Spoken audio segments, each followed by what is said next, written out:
Hello, everybody. Welcome back. Sam Tom here. Today we are talking about the last of the classic Universal monster movies that I had never seen, Creature from the Black Lagoon. And this character in itself, not even the movie, kind of feels like it's in a weird spot. Because it's kind of like the redheaded stepchild.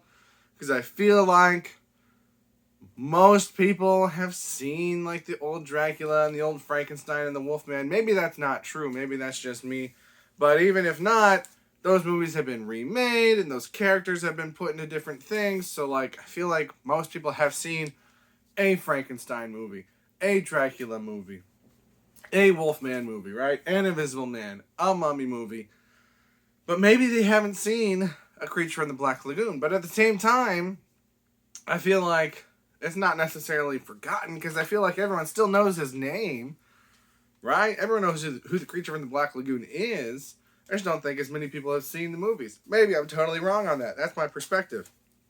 Also, if we're talking about this collection in particular, the Phantom of the Opera holds a weird spot because this version I was completely unaware of. But the character and the previous version that was also by Universal, I was very aware of. And I've seen remakes. But just not the one in this collection, so that one's kind of wonky too. But enough of all that. Let's get into my notes. I got half a page or so. Creature from the Black Lagoon. The opening narration here starts with biblical text, which is fine, and then continues with evolutionary text, which is also fine. I just don't think it's that common that those two things are put together. Which was kind of interesting. So there are some archaeologists or whatever digging at a site down in South America. They find this claw, arm, hand thing, takes pictures of it, bring it back to, I presume, the United States. I don't know. Talking to other people about it. And there's this scene where these characters are driving and they're looking at a picture of this thing.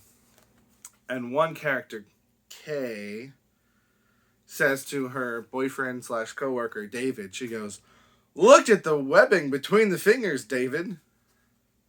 As if that's not the most obvious thing on the picture. You think he's just going to be, oh, yes, it also has 5 fingers, like us.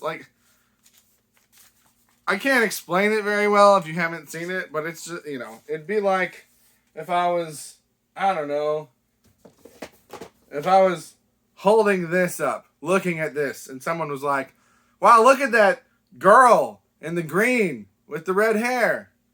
It's like, yeah, that's the main thing that draws your attention to the picture. It's just very weird. A very strangely delivered line.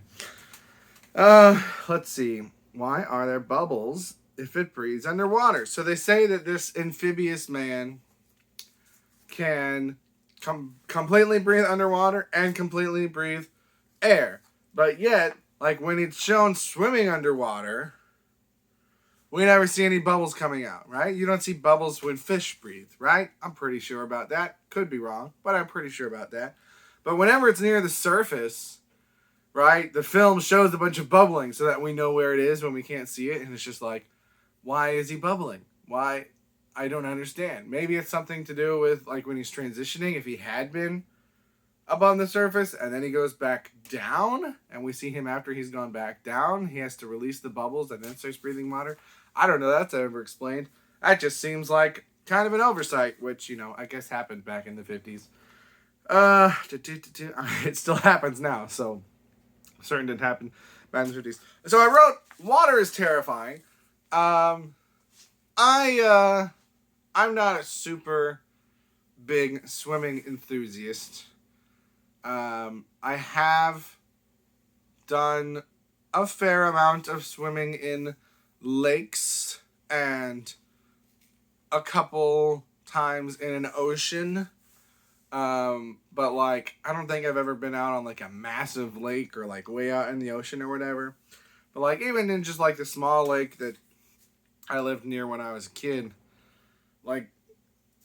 water is terrifying because you don't know what's down there. And I read later, after writing this note, that that's the point that the producer, I think, producer, director, somebody involved with this.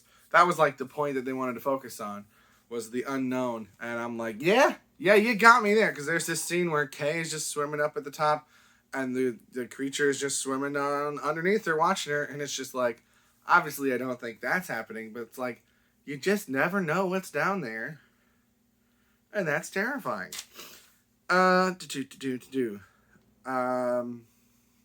The suit, I wrote down, the suit looks pretty good. I was pretty surprised at how well the suit looks underwater.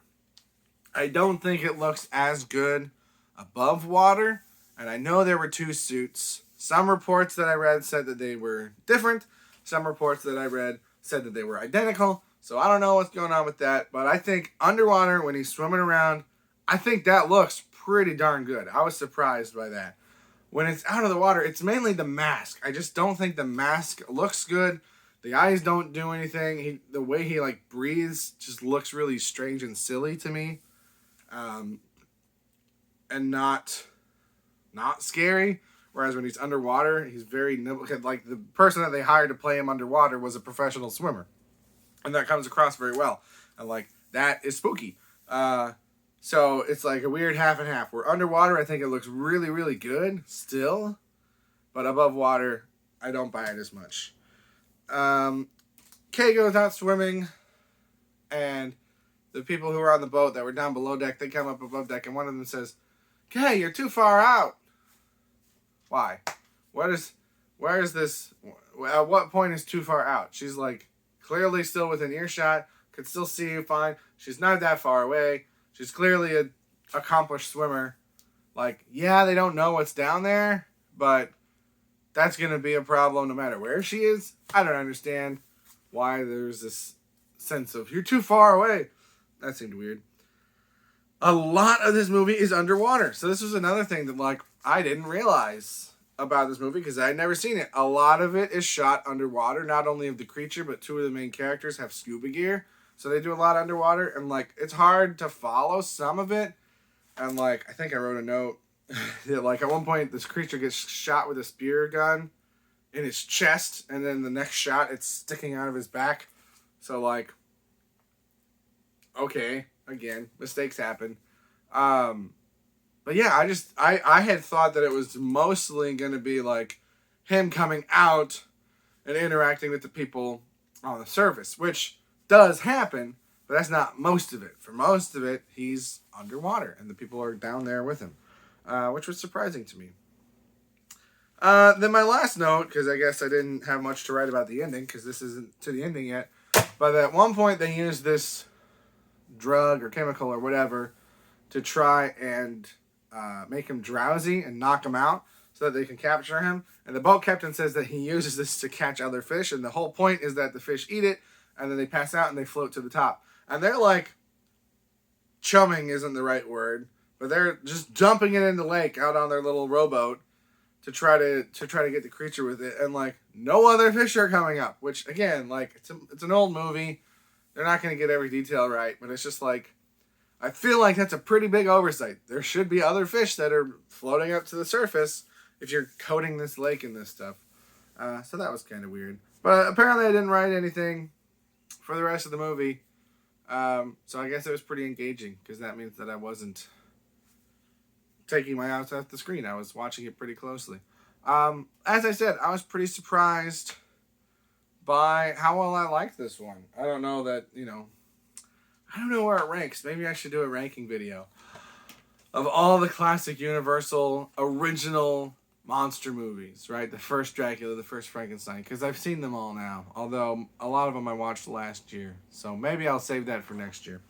I had talked about doing a video on my Patreon about this television special segment known as Abbott and Costello Meet the Creature from the Black Lagoon. I watched it. There's not much to it. It's a live performance, I guess, and it's like mostly a callback to like when they met Frankenstein and Dracula.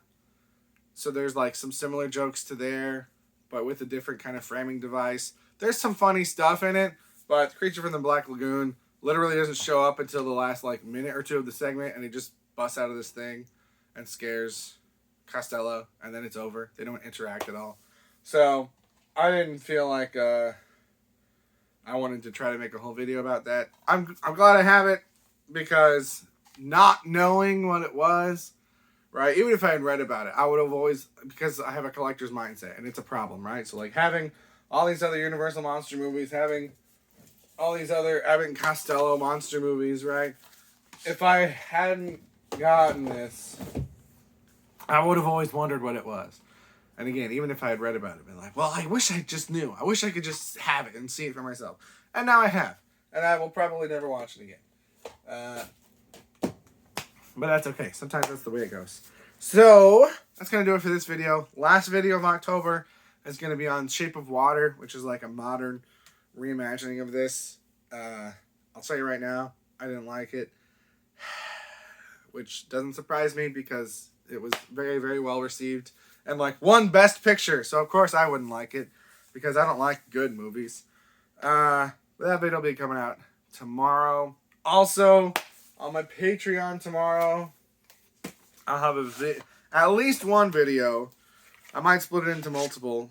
Talking about Halloween 2, 4, 5, and 6. Which some people call the Jamie Lloyd timeline. So I know some people have expressed interest in me covering more of the Halloween movies. I've got the original 2018 Halloween Kills and Halloween Ends all up on the main channel right now. You can go watch them. So I'm going to cover those 4 on Patreon. Like I said, I don't know if it's going to be one video or multiple videos.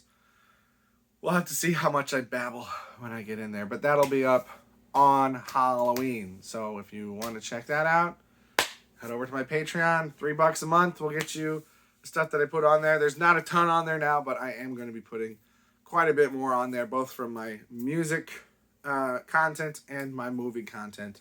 So if you want to check that out, you can check that out. That's going to do it for this. Thank you so much for watching. And apparently don't swim more than, like, I don't know, 30 feet away from a boat if you go out on the water. Have a good day. Bye.